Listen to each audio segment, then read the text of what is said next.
Welcome to our discussion around the short game. And this is the aspect of the game that is going to lead to the quickest way to lower your scores. Even the best players in the world are going to miss anywhere from 5 to 6 greens per round. It's extremely important for them to be able to get those up and down to continue their momentum throughout the round. And those best players in the world only get up and down around 65% of the time. You compare that to an expert amateur, only 30% of the time. And then an intermediate amateur is only 8% of the time. So all of us have the ability to improve at this part of the game. Now, there are 5 distinct shots that you have to learn. First one is the pitch shot, which is the most important. That's where the ball flies further than it rolls. The reason it's the most important because if you can hit a pitch, you can hit a chip shot, which is the second shot where the ball rolls more than it flies. The other 3 are going to be the flop shot, bunker shot, and distance wedge. Now, within all 5 of those shots, there are 3 skills that we have to get down. With number 1 is contact. We need consistent contact. The second one is be able to land the ball where we're looking on our landing spot. And the third most advanced skill is being able to control the height and spin of the golf ball. Now, there are different wide variety of techniques to be able to accomplish these 3 goals. And it's important when you're watching videos online or speaking to a coach to understand what technique they're talking about. I've seen coaches not always say which technique that they're discussing. And if you mix up the fundamentals of these different techniques, it could lead to very bad results, skulls and chunks. And it might lead you to think that you might not have feel. I promise you have good feel and good touch. It just comes from good technique and consistent contact. That's the only way that you can develop good feel. We're going to go through those different techniques, talk about the fundamentals of each of them, and give you the ability to try out them to see what's best for you. Now, there are some commonalities among these techniques, which we'll touch on, and there are also some tricks of the trade among all of them that can really help you control the spin and height of the golf. I mentioned the different techniques that you can have in short game, but really they fall into 2 buckets. One is going to be driven by your lead arm. The other is going to be driven by your trail arm. And between those 2, there's still some fundamentals that are common between both. And quickly, I'm going to run through all 4 of them.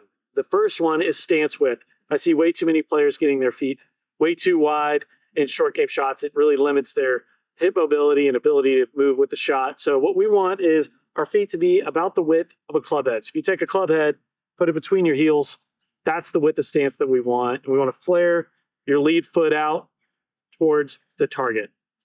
Next fundamental is we want to have some pressure into that lead foot. We don't want to be leading into that trail foot. So some pressure into that lead foot, and we want our shoulders as level as possible. The tendency here is to want to help the ball in the air, lean toward our trail side, help the ball in the air, get our weight back. We really want to make sure our pressure and weight is forward, our shoulders are as level as possible. If you have buttons on your shirt, if there's a laser pointing out of it, we want that to point in front of the golf ball. Last common fundamental is with the club face. We want to make sure we keep this club face slightly open. Tendencies to want to keep this thing closed. We want to spin this thing open slightly and then grip the club. It'll vary how much you open it based on the type of shot you're hitting, but slightly open is what we want.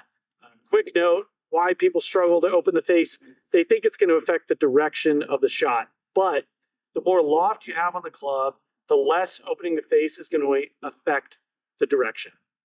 Now that we've talked about the common fundamentals, let's determine, okay, what is best for you? Super easy drill to help you determine. I want you to just hit some shots with just your lead arm to see how it feels like this. And then hit some shots with just your trail arm here. A good setup position.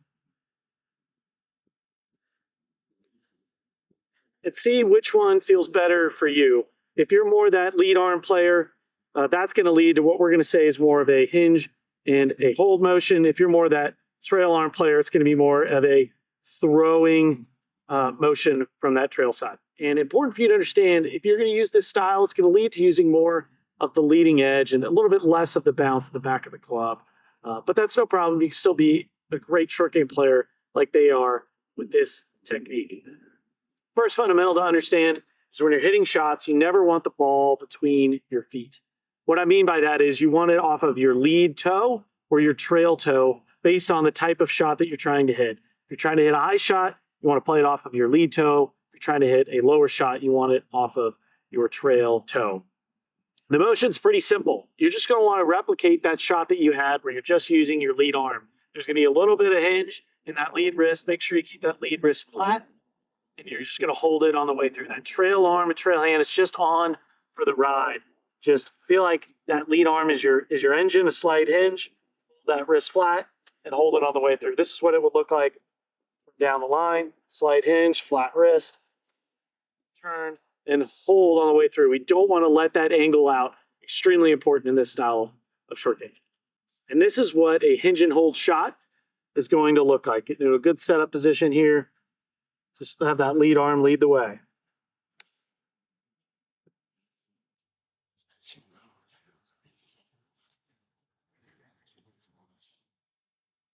Let's say the trail arm only drill felt the best to you. What are the fundamentals that need to match up for that technique and that option in the short game?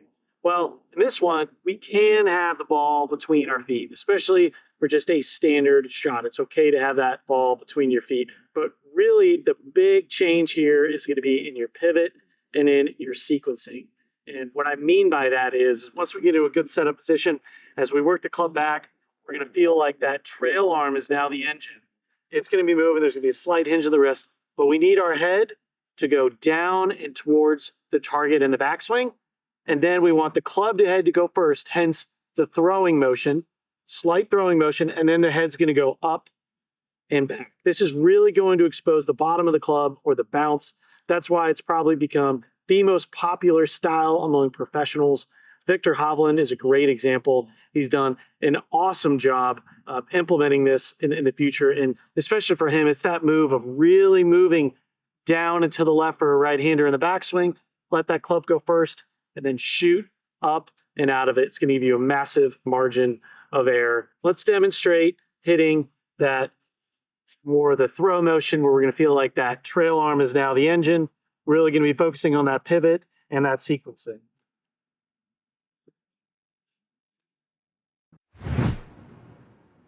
Now let's talk about some tricks of the trade that can be used throughout these short game shots to help you control the ball when you're in the short game area. And the first thing is what we're going to do is understanding the lie. The lie dictates everything in short game. And a lot of times we have a really bad lie.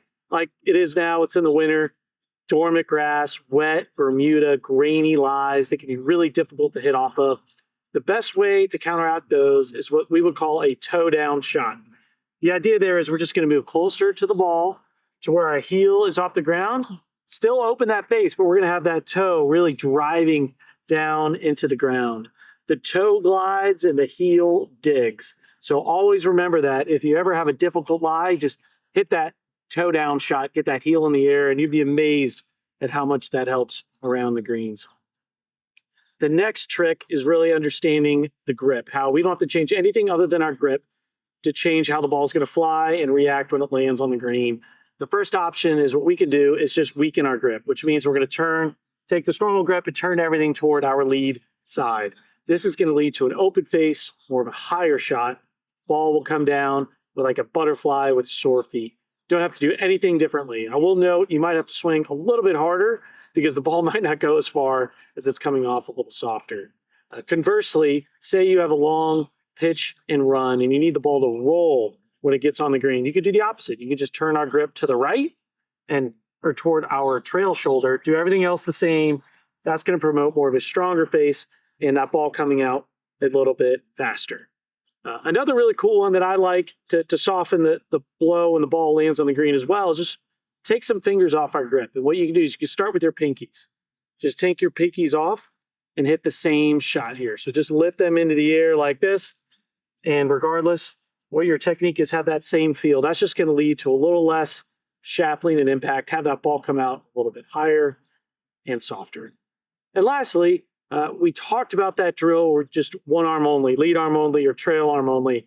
You can implement that if you get to a point where you're really struggling with your technique. I know players that have struggled with the yips and they just focus on that one drill, and some even play with it, and it can really cure a lot within your short game.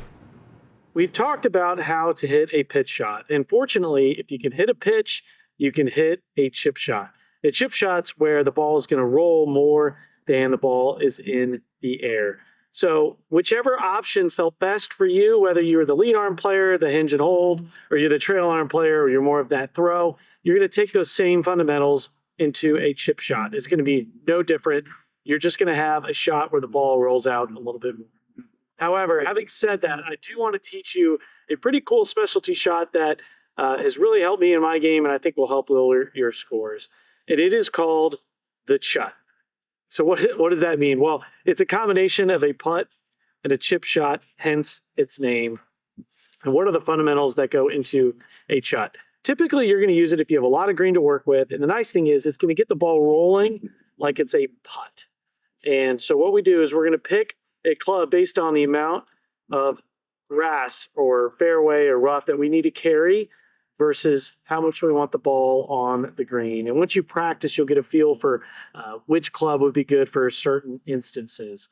And when we think about how to do the chutt is we're going to use a putter grip. So whichever grip you use on the putter, you're going to have it on your club. You're going to stand really close to the ball. So just like you're setting up to a putt, the heel of the club is actually going to be in the air. You're going to grip all the way down to the shaft of the club. So as you can see, my index finger is on the shaft. And then we're going to lean onto our lead side. And from there, we're just going to make a putting motion.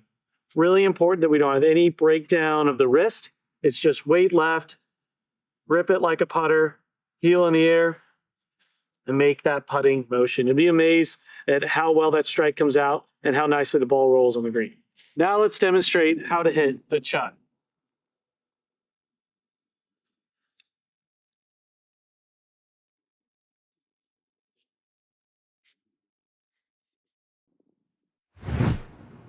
Distance wedges can be such a challenge. They're right in between what a pitch shot is and a full shot. They're neither of both. So how do we know how far the ball is going to go? Well, we have to have a system. The best players in the world have a system. They don't rely on their feel. Anytime a student tells me, oh, I just practice and I just look and rely on my vision, that's not going to work, especially if you aren't practicing every single day. And what can those systems be? Well, the most common is what's called a clock system. And it's based on how far back you take your lead arm. So for example, if you take your lead arm to left arm to where it's parallel to the ground, that is going to be 9 o'clock. So I encourage you at the very least to just have one specific 9 o'clock swing. Go out, take your 3 or 4 wedges and just hit some shots where you take that lead arm to left arm parallel. And I don't care how far the ball goes, just hit some with all 4 of them and then look and see how far they go. You will be amazed at how it will segment out roughly about 10 to 12 yards difference with each of your wedges. And it will fit neatly into those awkward yardages. You can take it a step further by also incorporating an 8 o'clock and a 10 o'clock swing as well. Another option for these types of shots is if you don't want to do the clock system, you could do one shot where you go hip high to hip high, another one where you go shoulder height to shoulder height. It doesn't really matter. It's just important that you have that system and you understand how far the ball is going to go. For example, I know for me, my 60-degree wedge, when I take it to left arm parallel, the ball carries 60 yards in normal temperature. If I have to carry it 65 yards, I can rely on my feel because I know that, okay, left arm parallel goes 60. I could just go a little bit past it and it's going to carry about 65. And vice versa if I have to only carry it 55 yards. So really encourage you to implement a system and try out those different options. Now let's demonstrate what a 9 o'clock swing looks like.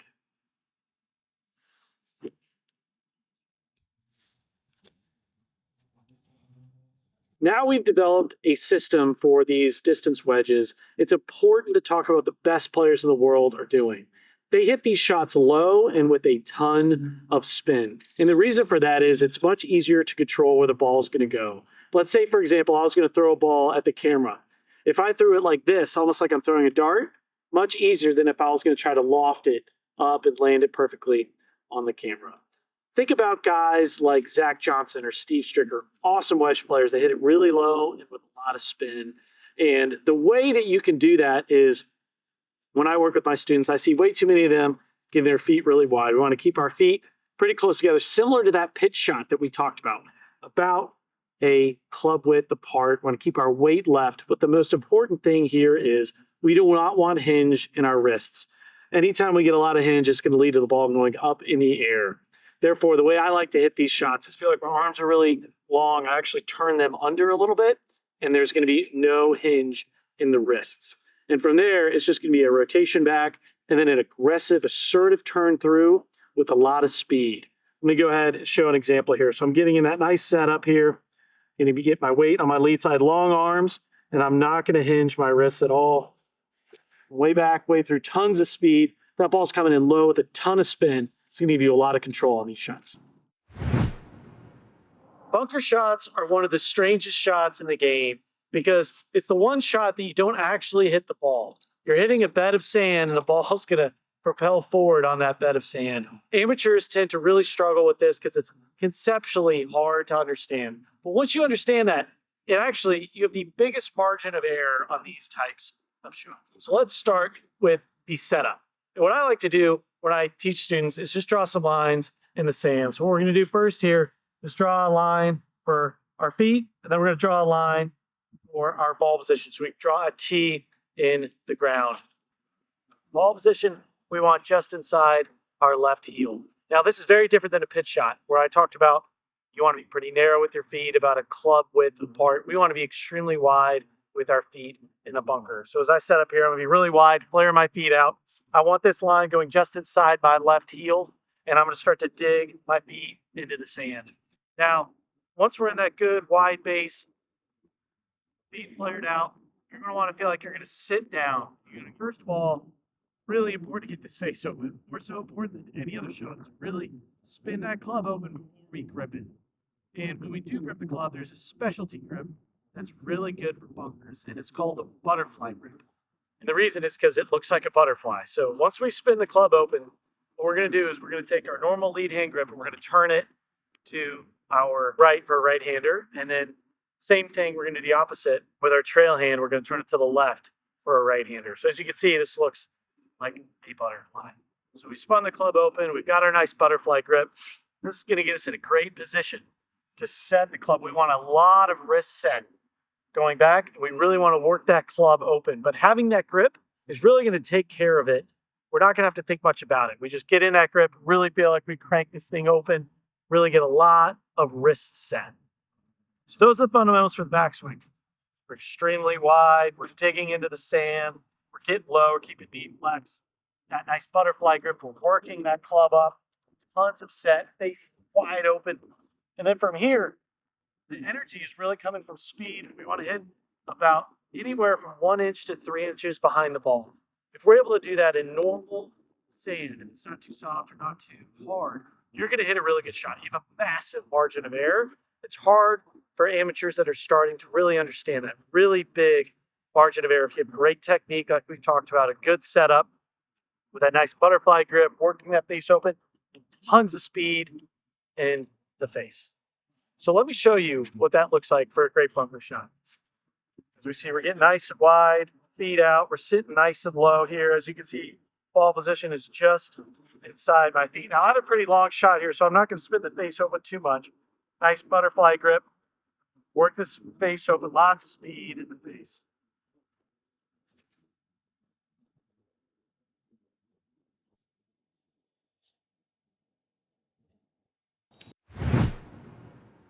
We've come up to a really difficult shot here. I'm short-sided.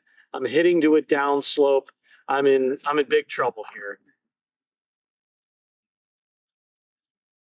Really, the only option I have is to use height and trajectory to give myself the best opportunity to save par. Important to note, though, if you have this shot, the last thing we want to do is compound the mistake and make a double or even a triple bogey. So we're going to try to hit the flop shot, but a really good shot would be 5 feet. If it goes to 10 or 15 feet, that's okay. As we know, we will still have a chance to make the putt. the fundamentals are going to be very similar to that bunker shot. We're going to get really wide with our feet. We're going to flare our feet out. The ball's going to be just inside that left heel. We're sitting down, getting low, that same butterfly grip down on the club, open club face, keeping it, working it open, a lot of hinge.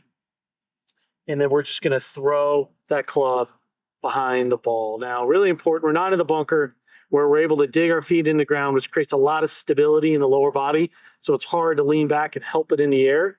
You will have that tendency on these shots to lean back towards your trail side, help the ball in the air, but we want to avoid that. If anything, we want to lean a little bit more toward our lead side and hit down on it, as that is going to help the ball pop up in the air, get the trajectory that we want.